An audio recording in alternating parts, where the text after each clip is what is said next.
I mean, in the late 1800s and the 1900s, we had a multipolar world with Britain colonizing half the world and France colonizing the other half. And basically, they engaged in a pattern of resource extraction and the creation of third world countries. I prefer to say third world countries over the global south because the global south sounds very sanitized. Third world countries talks about it describes the underdevelopment, the decay, the forcibly enacted poverty, the theft. So I prefer saying third world countries. So multipolarity itself is not meaningful. But however, it is meaningful if the poles that emerge are helping countries that are under the acts of the IMF and World Bank order to go get out from underneath it. Many people in the past have tried. For example, Ceausescu in Romania tried to get out of the acts of the IMF. He was shot. He was brutally shot in the head in a disgusting coup. Gaddafi tried it, and the same thing happened to it. So the World Bank allegedly gives loans in order to do development, but what they require is every countries to privatize their resources, sell it off to global conglomerates. And in the end, there is no development. So third world countries are still exporting raw minerals, raw resources. So this is how the market works. It takes the most amount of labor, for example, to dig cobalt out from the ground. That takes the most amount of labor and manpower. But raw cobalt is worth about, it's a copper ore mixed with cobalt. That is worth about 50 cents a kilogram. If you just process it one level above, now you're getting about $55 a kilogram. But a lot of these African countries and countries in Asia and South America don't have the factories that will process it. So they have to export that. And then the first world countries end up exporting them back processed stuff. So raw cobalt costs 50 cents, iPhone costs $1,000. In Bolivia, for example, they literally privatized the water. You couldn't even collect the rain when they had the Ghani's structural adjustment programs. So what China is doing with the Belt and Road Initiative is they're giving very low interest loans that are better than the IMF, and they're not putting in IMF's structural adjustment conditions, as in you have to privatize your water, literally that, and make everyone charge people a lot of money for their water.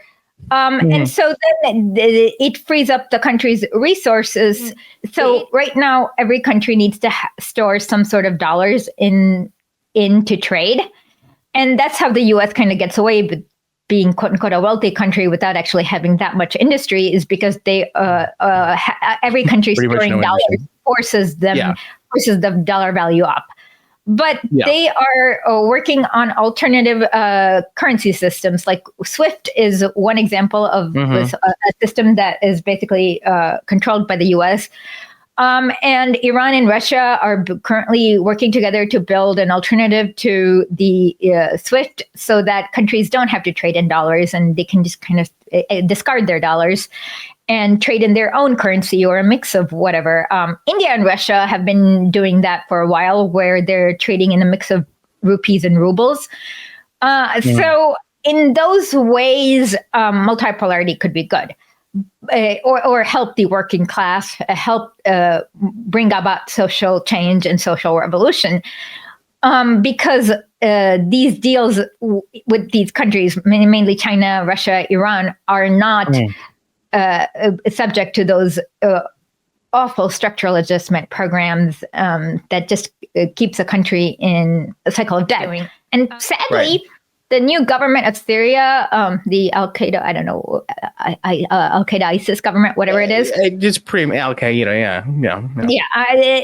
basically, yesterday, they agreed to privatize a lot of resources, in order to get Syria out from under sanctions, which is exactly what the U.S. wants. So basically, Syria is going to go through the structural adjustment, the shock doctrine, as Ukraine did in 2014, which led to lowering of wages, people in poorer health.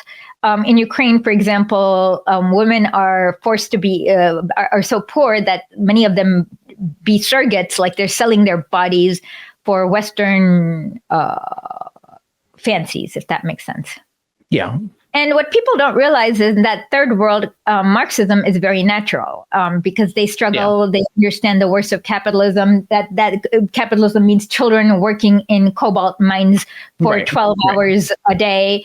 So Marxism-Leninism is natural in third world countries. So all you need is somebody to lift the boot out from the imperial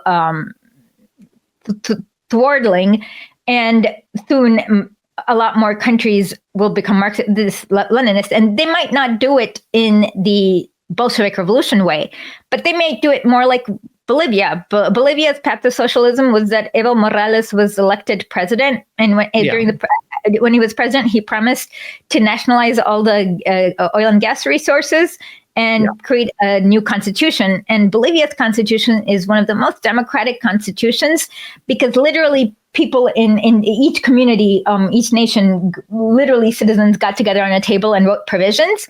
And then they sent it up to the Constitution Assembly, and they compared all these drafts and took out things to put in things that were common and took out things that were only one sub-assembly did it, and it went to 2-3 levels. And then when they got the resolution of the draft, they created a national referendum where people got to vote on it, and overwhelming majority voted on it. I was just going to say, it's kind of similar in the sense, we also did another episode on this, where sort of Mexico stands now, where right now the country seems to be moving in a much more left position without sort of the same kind of storming the castle, like you said, or the Winter Palace.